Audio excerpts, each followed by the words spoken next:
ناظرین، آپ دیکھ رہے ہیں پاکستان پیس ٹی وی۔ میں ہوں عمار اور میرے ساتھ موجود ہیں ملک کے نامور شاعر جناب اختر عثمان صاحب، جن کا ادبی مطالعہ بہت وسیع ہے۔ امریتوں کے ظلم و ستم کے خلاف شاعروں اور ادیبوں صحافیوں کا بہت بڑا کردار رہا۔ اس حوالے سے پاکستان اردو ادب میں مزاحمتی پہلو پر بات کر رہے ہیں اختر عثمان صاحب۔ ہیں کہ وہ جو جیل کے اندر اذیتیں ہیں، جو مار پیٹ ہے، اس کو کس طرح شاعری میں لایا گیا، اور اسلام آباد میں خاص طور پر میں سمجھتا ہوں کہ گوشہ ادب میں ایسے مشاعرے ہوا کرتے تھے جس میں ہم یہ شعر سنا کرتے تھے کہ نابینا جنم لیتی ہے اولاد بھی اس کی، جو نسل دیا کرتی ہے تاوان میں آنکھیں، اور خون بہا مانگ رہا ہوں تو یہ میرا حق ہے، شہر کے ہر نئے مقتول کا میں بھائی ہوں۔ انجمن ترقی پسند مصنفین اسلام آباد کی جانب سے ہر سیشن کی طرح اس سیشن میں بھی ہم آپ کو خوش آمدید کہتے ہیں۔ اور جیسے کہ آپ سب جانتے ہیں کہ انجمن کا جو ایک منفرد کردار ہے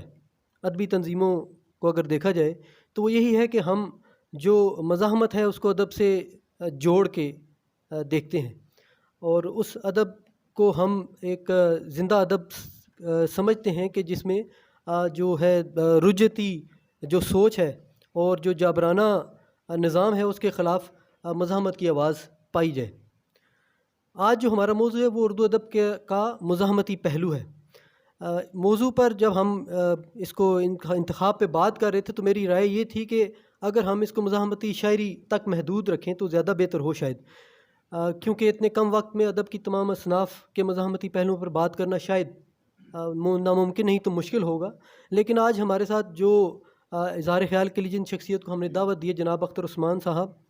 وہ اتنے باصلاحیت ہیں کہ جس بات کو ہم ناممکن سمجھیں وہ اس کو ممکن کر دکھائیں، اور یہ ان پر ہے کہ وہ کس پہلو پہ یا کن پہلوؤں پر بات کرنا چاہیں گے۔ اختر عثمان صاحب جو ہیں وہ آج کے دور کے ایک عظیم نظم نگار ہیں، نقاد ہیں، محقق ہیں۔ ان کئی زبانوں پر ان کو عبور حاصل ہے، جن میں اردو، فارسی، پنجابی، پوٹھوہاری، اور اس میں انہوں نے اظہار بھی کیا ہے۔ اختر عثمان صاحب کی جو علمیت ہے اس کے سبھی محترف ہیں، اور ان کی شاعری کا ایک اپنا حلقہ ہے کہ ایک بہت بڑی فین فالوئنگ ہے، اور کہا جاتا ہے کہ ان کی شاعری پہ ٹی ایس ایلیٹ، ایزرا پاؤنڈ، حافظ شیرازی اور غالب کے اثرات بھی ملتے ہیں۔ ان کی جو کتابیں آ چکی ہیں ابھی منظر عام پر، ان میں اپنی اپنی سلیب، کچھ بچا لائے، ستارہ ساز اور ابد تاب شامل ہیں۔ مرثیہ میں بھی ان کو ایک الگ مقام حاصل ہے۔ اردو ادب میں طویل جو نظمیں ہیں ان کی تعداد کم ہے۔ اختر عثمان صاحب کی ایک طویل نظم جو کافی شہرت پا چکی ہے، تراش کے نام سے انہوں نے لکھی ہے، وہ بھی منظر عام پر آئی ہے اور پذیرائی حاصل کر چکی ہے۔ ان کو مزید اور دعوت دینے سے پہلے میں اختر عثمان صاحب کی اجازت سے ان کی ایک نظم آپ کی سماعتوں کی نظر کرنا چاہتا ہوں۔ وہ بزم کون سی ہے کہ زیر و زبر نہ ہو، دل میں خیال خیمہ لیلا تو ورنہ ہو، یہ کار عشق بھی ہے عجب کار ناتمام، سمجھیں گے ہو رہا ہے مگر عمر بھر نہ ہو، ایک دشت بے دلی میں لہو بھولنے لگے، ایسے میں ایک خواب کہ تو ہو مگر نہ ہو، چہرے پہ سائے میں بھی خراشیں دکھائی دیں، آئینہ حیات پہ اتنی نظر نہ ہو، ایک آستاں کہ جس پر ابد تک پڑے رہیں، ایک گلستاں کہ جس میں صبا کا گزر نہ ہو، مٹی تغارچوں میں پڑی سوکھتی رہے، پیکر تراشنے کے لیے کوزہ گر نہ ہو، ایک یاد خوش جمال جواز حیات ہے، ایک محور خیال ہے یہ بھی اگر نہ ہو،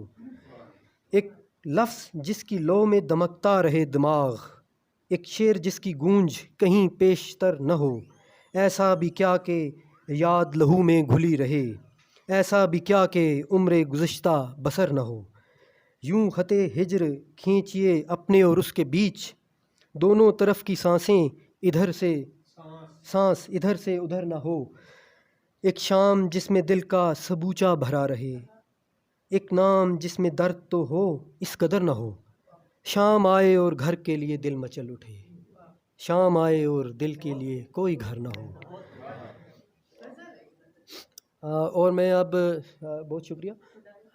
صدارت کے لیے جو ہم نے آج جس شخصیت کو مدعو کیا ہے وہ بھی کسی تعارف کے محتاج نہیں۔ حال ہی میں ان کا ایک انگریزی زبان میں ناول بھی منظر عام پر آیا ہے اور کافی پذیرائی حاصل کی ہے۔ مترجم ہیں، ادب پر بڑی گہری نظر رکھتے ہیں جناب ارشد وحید صاحب۔ ان سے ملتمس ہوں کہ وہ بھی یہاں پہ تشریف لیں اور آج کی جو اجلاس ہے اس کی صدارت کا فریضہ سر انجام دیں۔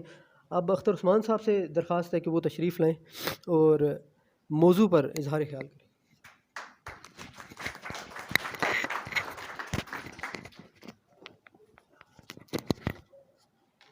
Mr. President, ladies and gentlemen, we had been and we are in the clutches of capitalism, and being a consumer society, we have to pay, and we are paying all that. And this is because of our leaders. And as Shakespeare put it, like flies to wanton boys are we to the gods. They kill us for their sport. اب نہیں ہوتی دعائیں مستجاب، اب کسی ابجد سے زندان ستم کھلتے نہیں۔ سب سجادوں پہ بیٹھی بیبیوں نے جس قدر حرف عبادت یاد تھے، پاؤں پھٹے تک انگلیوں پر گن لیے، اور دیکھا رحل کے نیچے لہو ہے، شیشہ محفوظ کی مٹی ہے سرخ، سطر مستحکم کے اندر بست و در باقی نہیں، یا الہی مر گئی یوسف کی خبر سچی نہ ہو۔ ایلچی کیسے بلاد مصر سے سوئے کنعاں آئے ہیں،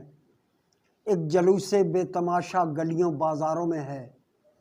تازیہ بردوش انبوہ ہوا، روزنوں میں سر برہنہ مائیں جس سے مانتی ہیں منتوں کا اجر خوابوں کی زکات۔ سب سجادوں پہ بیٹھی بیبیوں،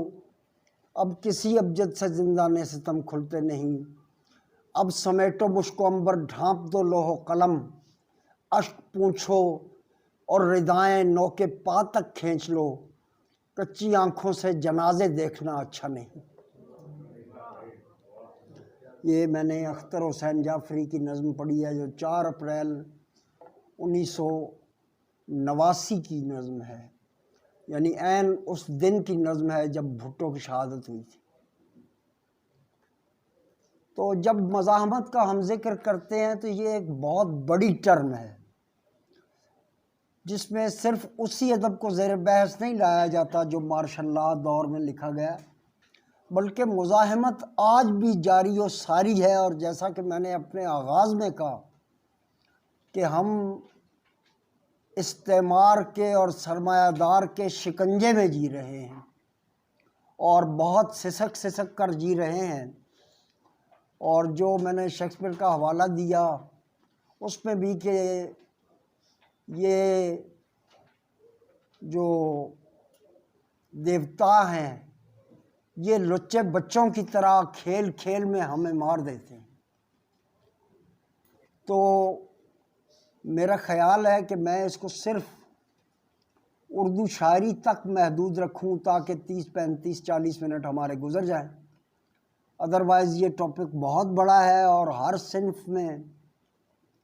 اور ہر پاکستان کی جو قومی زبانیں ہیں ان سب میں اس حوالے سے کچھ نہ کچھ لکھا جاتا رہا ہے اور لکھا جا رہا ہے آج تک بھی۔ تو اور پھر 3 گروہ بنتے ہیں، ایک وہ جو خالص سیاسی سطح پر سٹرگل کرتے رہے، ایک وہ جو ادبی سطح پر جنہوں نے کام کیا، اور تیسرے وہ جو ادب اور سیاست دونوں کو ملا کر، جیسا کہ پاکستان پروگریسو رائٹرز ایسوسی ایشن ہے، انہوں نے سیاست کو شعر سے جدا کیے بغیر مزاحمت جو ہے وہ کی، اور اس میں ہمارے بہت بڑے بڑے نام آتے ہیں۔ نثر میں دیکھیے آپ تو سجاد ظہیر ہیں، علی سردار جعفری ہیں، مجتبیٰ حسن ہیں، ممتاز حسین ہیں، اور اس میں فیض صاحب ہیں، اور ہمارے یہاں مزاحمت کے جو امام ہیں وہ حبیب جالب ہیں اردو میں۔ اس کے علاوہ شیخ ایاز، آپ جانتے ہیں کہ ان کی سٹرگل تنویر عباسی تک جو لوگ آئے ہیں، بلکہ ارشاد ابڑو تک جو لوگ ہیں جنہوں نے اس سلسلے میں بہت کام کیا۔ اسی طرح پشتو میں غنی خان تک، اور غنی خان کے بعد افکار حسین تک بہت سارے لوگوں نے کام کیا۔ سندھی میں میں نے ذکر کیا، بلوچی میں اس سے لے کے مستوکلی سے لے کے تو آج طالب حسین تک ہمیں یہ حوالے ملتے ہیں۔ بہار آئے تو شاخوں پہ پھول گرنے نا، میں کیا بتاؤں میرے کتنے یار مارے گئے۔ تو یہ حوالہ جو ہے یہ اسی طرح چلتا ہوا ہم تک آ پہنچا ہے، اور یہ زنجیر جو ہے یہ بقول منظور حیدر یہ گراں تر ہو گئی ہے۔ جب یہ پچھڑوں کے گلوں میں تھی تو یہ اتنی گراں نہیں تھی، آج یہ گراں تر ہو گئی ہے، اور آپ کا جو ادیب ہے وہ کافکا کا کاکروچ بن چکا ہے، وہ بولتا نہیں ہے، اس کو ڈر ہے اپنے کھو جانے کا، اپنے خاندان کے کھو جانے کا۔ تو کچھ ایسی باتیں ہیں جو بہت مشکل ہوتا ہے کہ کچھ لوگ مل بیٹھیں، اور یہ بہت بڑی روایت ہے پی ڈبلیو اے کی کہ کچھ لوگ مل بیٹھتے ہیں اور وہ آزادی اظہار پر قدغنیں نہیں لگاتے۔ تو میں یہ سمجھتا ہوں کہ صرف اردو شاعری پر ہی اگر بات کی جائے تو اتنا بڑا سرمایہ ہے۔ خود عجیب بات یہ ہے کہ اکادمی ادبیات پاکستان نے نظم و نثر میں مزاحمتی ادب کے نام سے 2 جلدیں چھاپی ہوئی ہیں جو ڈاکٹر رشید امجد نے مرتب کی تھی، لیکن اسی زمانے میں یعنی جو ہمارا ہولناک 11.5 سال تھے ضیاء الحق کے، اس میں خوشبو کی شہادت اور گواہی کے نام سے، خوشبو کی شہادت جو ہے وہ اسرار زیدی، اور گواہی کے نام سے اعجاز راہی نے کام کیا، افسانے اکٹھے کیے، اور اس میں ہمارے تمام جو لیفٹ کے خاص طور پر لوگ ہیں ان کی تحریریں شامل تھیں۔ اس زمانے میں 2 گروہ واضح طور پر ہمارے سامنے آتے ہیں۔ ایک وہ جو خیر کی تعلیمات اپنی طرف سے دیتے تھے اور ضیاء الحق کو امیر المومنین مانتے تھے، دوسرے وہ تھے جنہیں جمہوریت زیادہ عزیز تھی، جنہیں عوام زیادہ عزیز تھے، اور جنہوں نے اپنے فن کو عام آدمی پہ قربان کر دیا۔ ان میں فیض صاحب سے لے کے جالب صاحب تک، اور جالب سے لے کے احمد فراز تک، اور فراز سے لے کے بعد میں ہم سے سینئر جو لوگ آئے ان تک یہ سلسلہ جو ہے وہ کسی نہ کسی طور چلتا رہا۔ تو اگر ہم غور کریں اپنی اس تاریخ پر، نہیں ہوا مثلا واضح ہو گیا جب رشا کا فال ہوا تو یہ واضح ہو گیا کہ لیفٹ کا واقعاً لیفٹ کا کون ہے اور رائٹ کا کون ہے۔ تو آپ نے دیکھا کہ فال آف رشا کے بعد ہمارے نام نہاد ترقی پسند این جی اوز میں چلے گئے اور انہوں نے وہاں جا کر سرو کیا۔ اب مجھے معلوم نہیں ہے کہ وہاں جا کر ان خیالات کو کیسے سرو کیا جا سکتا ہے، لیکن بعض لوگ جو تھے جن کے امام ہمارے یہاں ہوئے ہیں، یوسف حسن، انہوں نے بھی سرو کیا، اور ایسے لوگ بھی تھے جو حلقہ ارباب ذوق راولپنڈی اسلام آباد میں آتے تھے اور ہمیں یہ کہتے تھے کہ ابھی تمہاری عمر نہیں ہے، تمہیں معلوم نہیں ہے کہ یہ جو آمریت ہوتی ہے یہ بہرحال جمہوریت سے بہتر ہوتی ہے۔ یہ لیکچرز ہم سنا کرتے تھے باقاعدہ، اور اس میں آپ یہ دیکھیے کہ جماعت اسلامی کے لوگ خاص طور پر بہت آگے تھے. لیفٹ والے جو آرگنائز کرتے تھے دھرنا یا کوئی ایونٹ آرگنائز کرتے تھے تو ایک طرف سے انہیں پولیس والے مارا کرتے تھے، اور جب وہ گلیوں میں بھاگتے تھے تو وہاں رائٹ کے لوگ تھے جو ان کو مارا کرتے تھے. گویا جائے پناہ ان کی کہیں بھی نہیں تھی. ہمارے سامنے کوڑے اور ٹکٹکیاں، یہ جو کمیٹی چوک اور بے نظیر بھٹو ہاسپٹل اب ہے، یہاں پہ 2 جگہ گرفتاریاں بھی ہوتی تھیں اور ایک قسم کی ٹکٹکیاں بھی لگی ہوئی تھی جو ہم دیکھتے تھے. اور میں یہ سمجھتا ہوں کہ ان لوگوں کا عظیم کنٹریبیوشن ہے، وہ کبھی بھلائے نہیں جا سکتے. وہ حکیم ناصر تک اور ہمارے جو اصلی والے کراچی والے ناصر صاحب تھے ان تک سب کچھ ہم نے برداشت کیا. اور یہاں تک بھی گوارا نہیں تھا کہ بسوں میں جو پروگریسوز پبلک ٹرانسپورٹ میں حبیب جالب کی نظمیں بانٹا کرتے تھے، نئے لکھاریوں کی نظمیں غزلیں بانٹا کرتے تھے. مجھے خود یاد ہے کہ جو ہی وہ زمانہ گزرا، ابھی جمہوریت بھی نام کی تھی جب آئی، تو اس وقت ایک جب یہ جو آخری ماشاء اللہ ہم نے دیکھا جو بھیانک تھا اس کا، پرویز مشرف کا، اس میں کرنل ٹریسلر یہاں اوپر اکادمی کے کسی فنکشن کی صدارت کرنے آئے ہوئے تھے.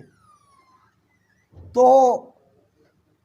ہم بھاگے کہ اپنی نظمیں ان کی خدمت میں پیش کریں، فوٹو کاپیاں ہم نے کروا رکھی تھی. تو امداد صاحب کے پاس بھی ایک نظم تھی جو ان پاسبانوں کے حوالے سے تھی جنہیں ہماری پاسبانی کے لیے رکھا گیا تھا، ان کے حوالے سے تھی. اور میری بھی ایک نظم تھی، تو وہ انہوں نے ہم سے لی نہیں، ٹریسلر صاحب نے، وہ ہم نے زبردستی ان کی گاڑی میں پھینکی جب وہ واپس صدارت فرما کے جا رہے تھے. تو یہ وہ دور ہے جب عام آدمی کے لیے ایسفکسیا تھا، وہ لیک آف آکسیجن کا شکار تھا، اور وہ لیک آف آکسیجن کا شکار آج بھی ہے. آج بھی ہم دیکھتے ہیں کہ عوامی سیاست نام کی کوئی سیاست نہیں رہی، بلکہ کچھ کارڈز استعمال کر کے، چاہے وہ ایتھنیسٹی کے ہوں، چاہے وہ زبان کے ہوں، چاہے ریلیجن کے ہوں، وہ استعمال کر کے لوگوں کو بیوقوف بنایا جا رہا ہے. لیکن آج بھی ایسے رسپانسبل لوگ موجود ہیں جنہوں نے سچی جو رخ ہے تصویر کا وہ دکھایا. اچھا، یہ بھٹو کے ساتھ ساتھ جو استعارہ چلا ہے اس کی ریزسٹنس کی پوئٹری کا، وہ استعارہ کربلا بھی تھا، جس کو جوڑ دیا اختر حسین جعفری نے بھٹو کے ساتھ، اور یہ کہا کہ اس مہینے میں غارت گری منع تھی، پیڑ کٹتے نہ تھے، تیر بکتے نہ تھے، بہر پرواز محفوظ تھے آسماں، بے خطر تھی زمین مستقر کے لیے. اس مہینے میں غارت گری منع تھی، یہ پرانے صحیفوں میں مذکور ہے. قاتلوں رہزنوں میں یہ دستور تھا، اس مہینے کی حرمت کے اعزاز میں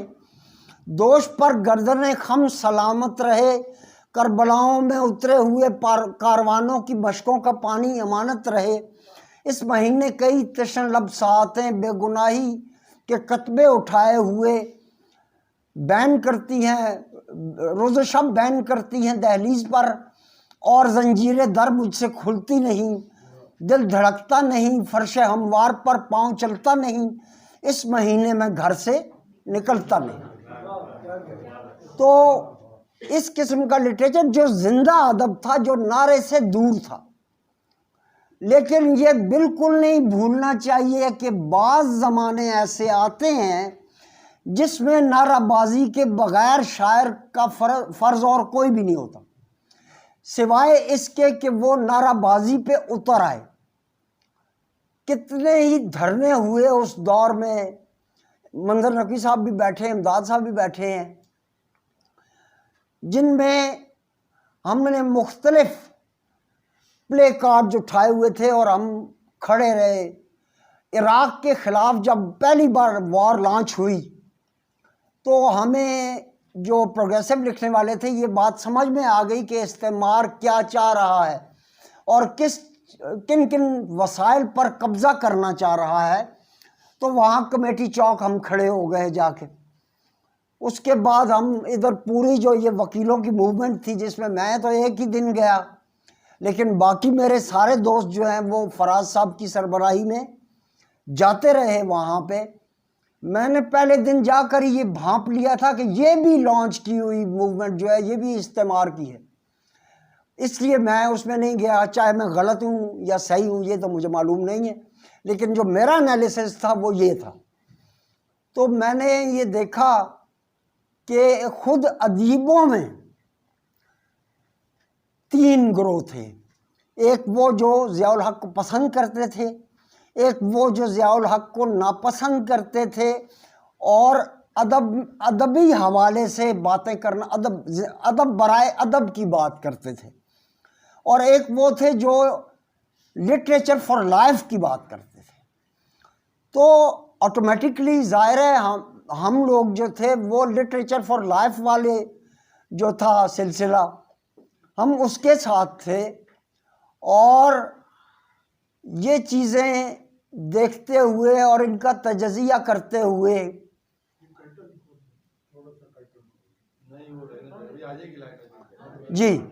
اور ان کا تجزیہ کرتے ہوئے مجھے یہ محسوس ہوتا تھا کہ جیسے کوئی گلوٹین ہے یہاں لگی ہوئی ہے اور وہ ہمارے سر اتارنے میں مصروف ہے. کوئی بھی ملک جو ہے اس کا جواز 4 چیزیں ہیں: ایک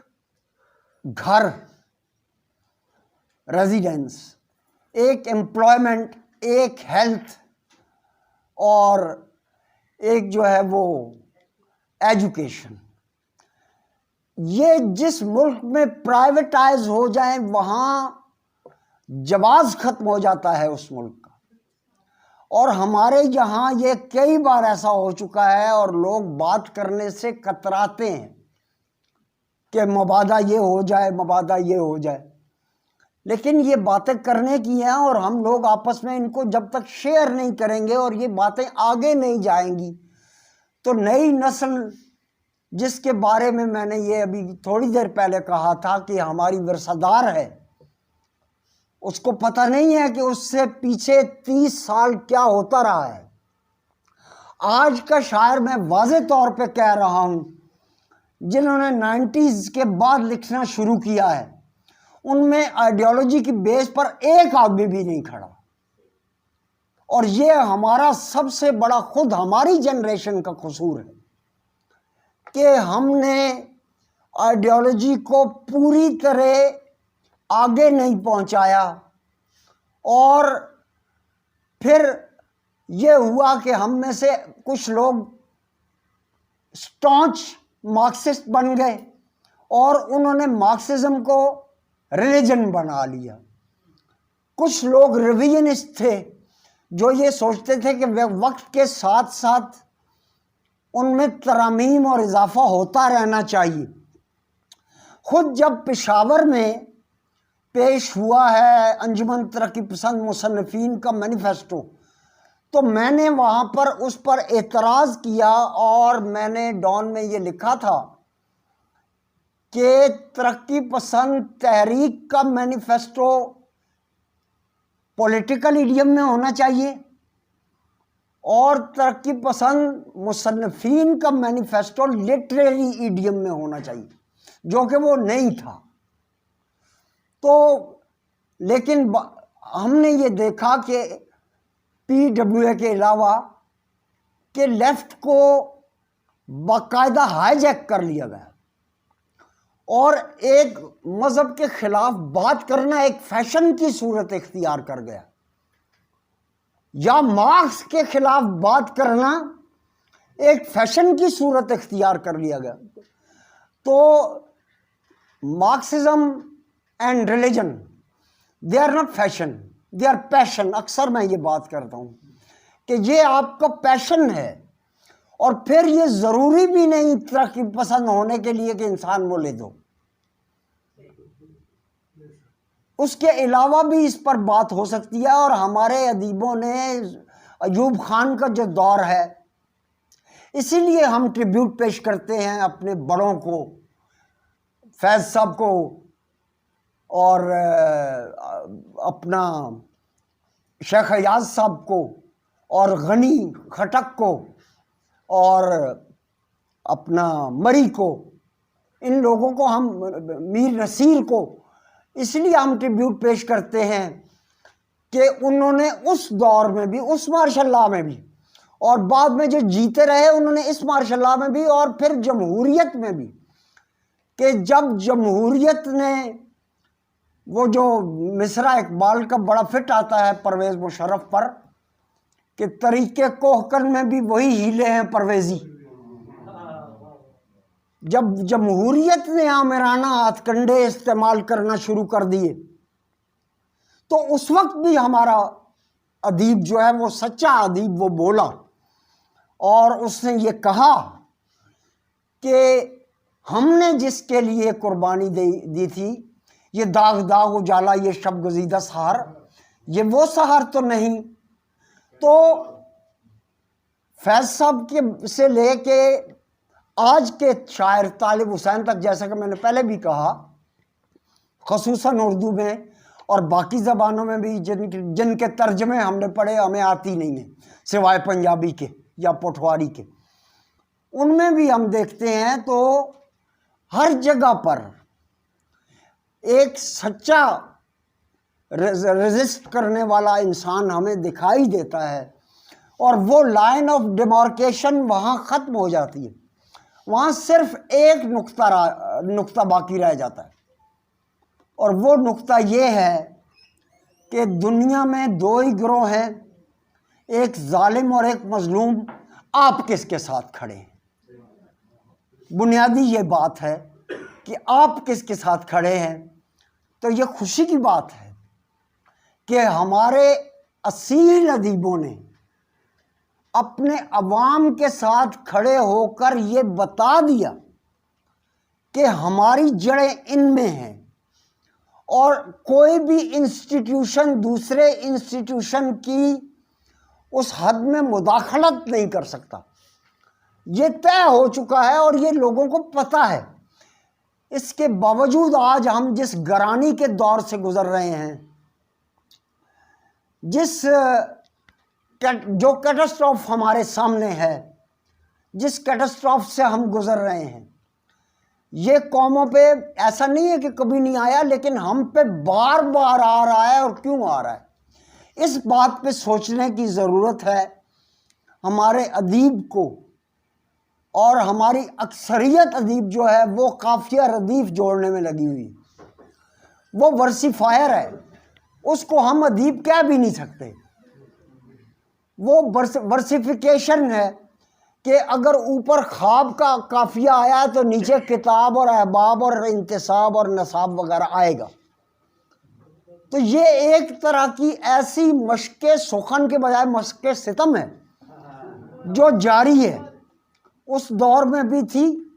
آج بھی تھی، جاری ہے ایک عمر سے یہ آمدن شدن، آئے گئے ہیں یوں ہی کئی بار بادشاہ۔ تو اگر آپ کو یہ معلوم پڑے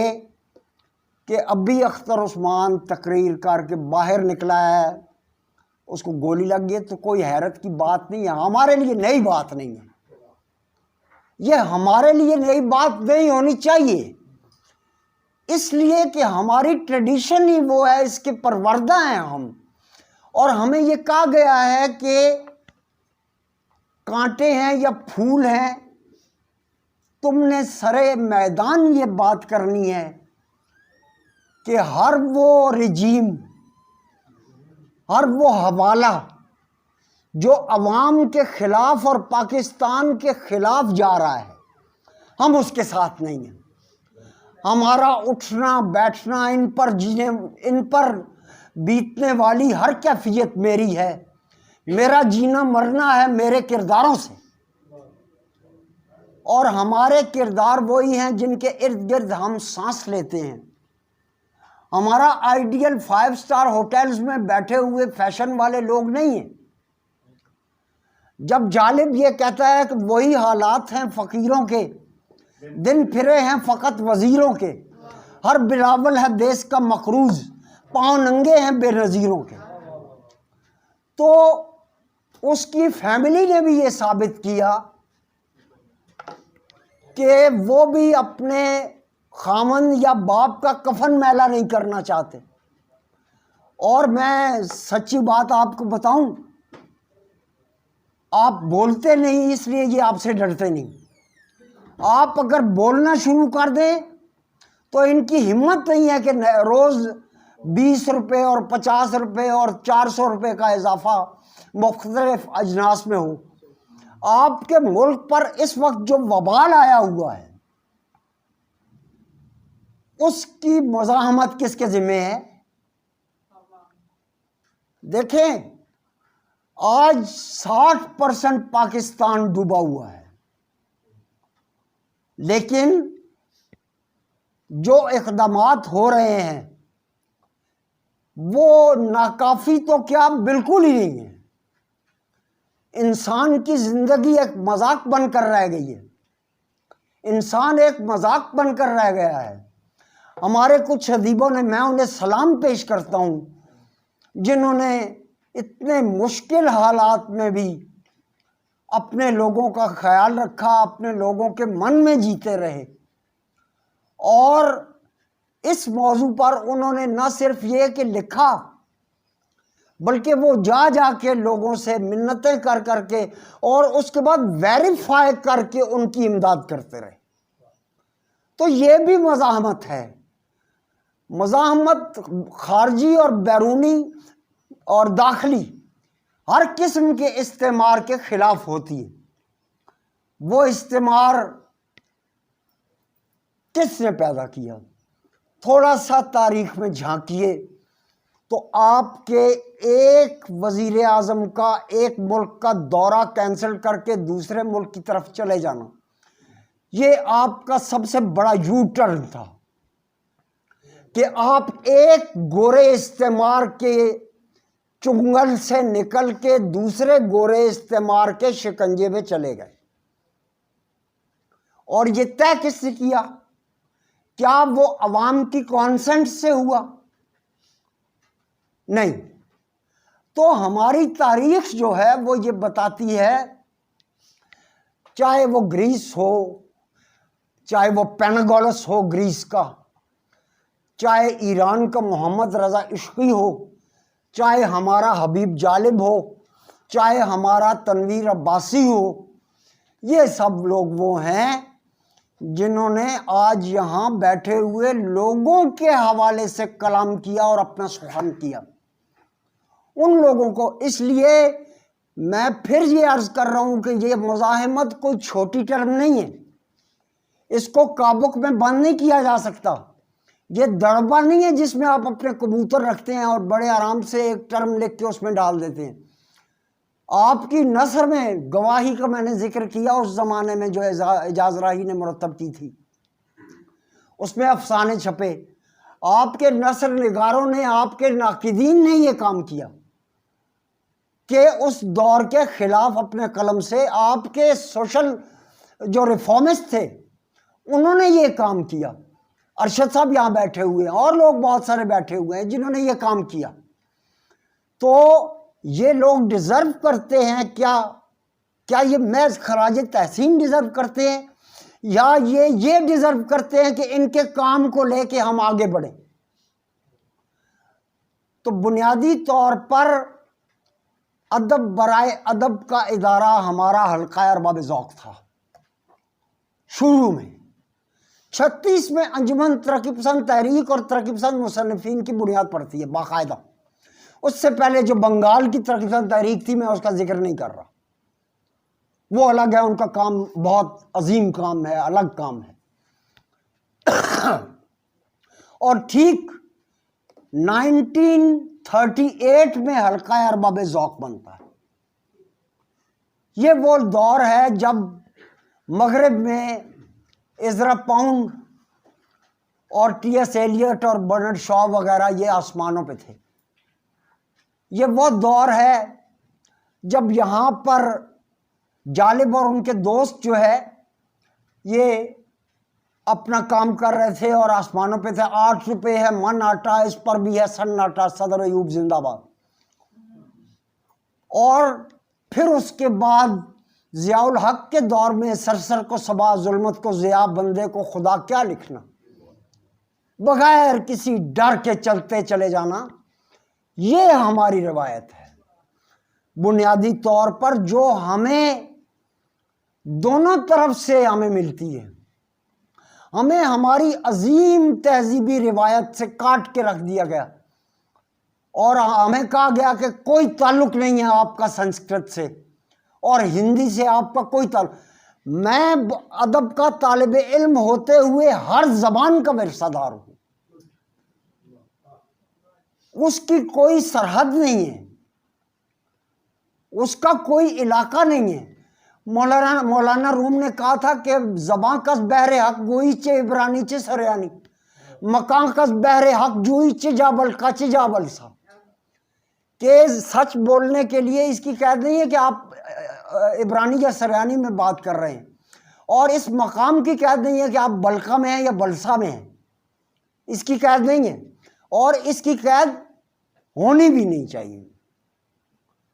تو جس ڈیزاسٹر سے اور جس ڈارک ایجز سے مغرب گزرا ہے, میں ایک سوشل اینالسٹ کے طور پر یہ بات آج کہہ رہا ہوں کہ ہم اسی دور سے گزر رہے ہیں جہاں دست و گریباں ہیں لوگ ایک دوسرے کے, ہیونگ نو آئیڈیالوجی, آئیڈیالوجی کسی کے پاس نہیں ہے. اور خصوصاً آپ کی جو نئی جنریشن ہے جس کا میں نے ذکر کیا, 90s کے بعد جنہوں نے لکھنا شروع کیا, وہ کسی نظریے کی, کسی اینگل کی پاسداری کیے بغیر لکھتے چلے جا رہے ہیں اور انہیں معلوم نہیں ہے. مجھے بہت اچھی طرح یاد ہے کہ جب نئی جمہوریت آئی تو حسن عباس رضا نے فراز سے پوچھا کہ ہمارا ہدف تو ختم ہو گیا, اب ہم کس کے خلاف لکھیں. تو فراز صاحب نے کہا کہ محبوب کی طرف لوٹو. اور یہ تمہیں کس نے کہا کہ ایک آدمی کے ختم ہونے سے ہدف ختم ہو جاتا ہے؟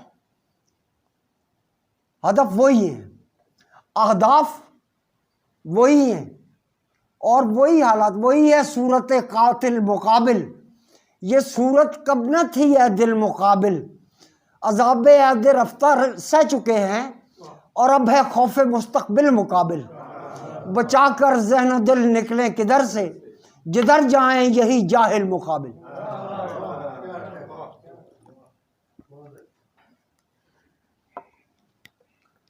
تو ایک اخبار نکلتا تھا ایران سے, قرن 20 20ویں صدی. اس وقت یہ جو رضا شاہ پہلوی خمینی صاحب کے زمانے والا تھا, اس کے باپ کی حکومت کی, اس کا رضا ان کا لقب ہے, اس کو بھی رضا کہا جاتا ہے. اس وقت وہاں ایک شاعر تھا, اس کا نام ہے محمد رضا عشقی, جس کو 35 سال کی عمر میں گولی مار دی گئی. میں احترام میں 2 چپ کرتا ہوں.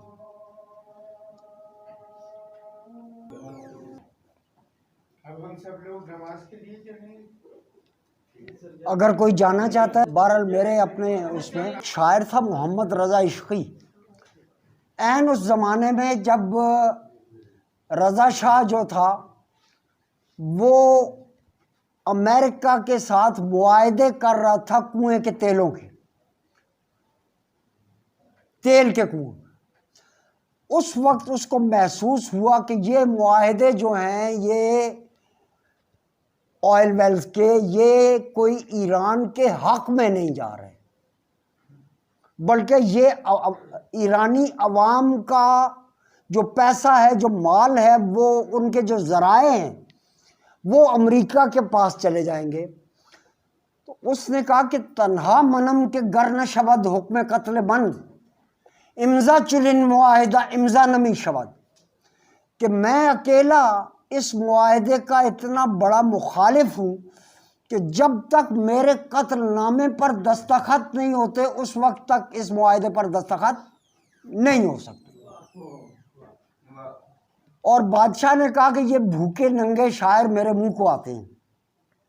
اسے کہا میں بھوکا ہوں لیکن میں شیر کی طرح بھوکا ہوں،